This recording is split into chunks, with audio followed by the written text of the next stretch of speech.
Hello সবাইকে, কেমন আছো সবাই? আমি ভীষণ ভালো আছি।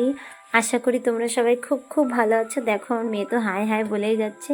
তো আমি চলে গেলাম আমার বড়বাবুর সঙ্গে ননদের বাড়িতে। তো ননদের বাড়িতে আমি এখনও যাইনি, মানে যাচ্ছি, কারণ কি ওনাদের ঘরে কালসুদ চলছে। আর দিদির শ্বশুর মারা গেছেন, মাঝে ননদের।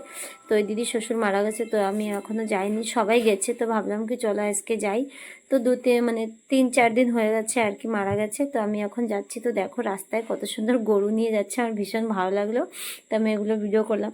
আর জানো না, একটা জিনিস আমি বলতে চাই, গ্রাম গায়ে মানুষ কিন্তু সাবধানে গাড়ি চালাবে।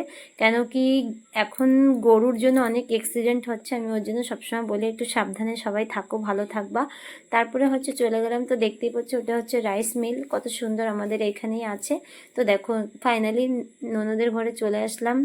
আর ওদের ঘরে মেহমানও খুব আসছে, মানে বিহার থেকে, উড়িষ্যা থেকে, পাটনা, সাতনা, মানে নানান জায়গার মানুষ, ওনাদের আত্মীয় আছে, সবাই আসছে।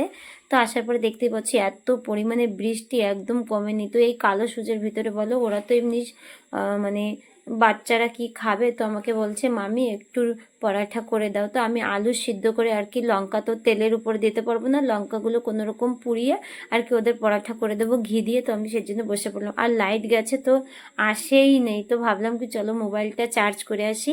তো গ্রামের কিছু ঘরে আর কি লাইট ছিল, তো ভাবলাম ভাগ্নিদের নিয়ে আর মেয়েকে নিয়ে চলে যাব।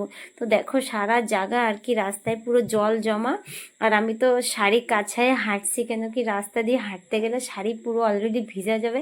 আর আমি একদমই আনিনি। তো সকালে স্নান টান করেই আসছিলাম। আর যে দিয়া মহারানী দেখতেই পাচ্ছ আমার পাশে, আমার তো লম্বা হয়ে গেছে।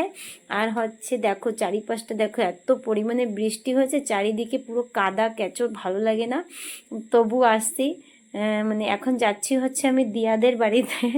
তো দিয়াদের বাড়িতে তো আরও মানে কাদা, মানে ওদের ঘরটা কি হয়েছে একটু নিচা জায়গা, যার জন্য জল অনেকটাই জমে থাকে, তাই না, একটু কাদা কাদা। হয়তো দেখো আমি তো শাড়ি উঠিয়ে চারিদিক চলছে, এই যে দিয়াদের ঘরের সামনে আর কি অনেক কাদা, দেখতেই পাচ্ছ তোমরা। তা ফাইনালি আমি এখন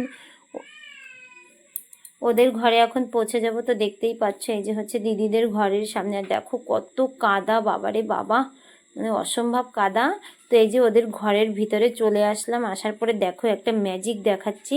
সবার বাড়িতে কিন্তু যারা চাষবাস করে তাদের বাড়িতে কিন্তু এই ড্রামটাই থাকে, ওষুধ দেওয়ার যে এই স্প্রে মেশিনটা।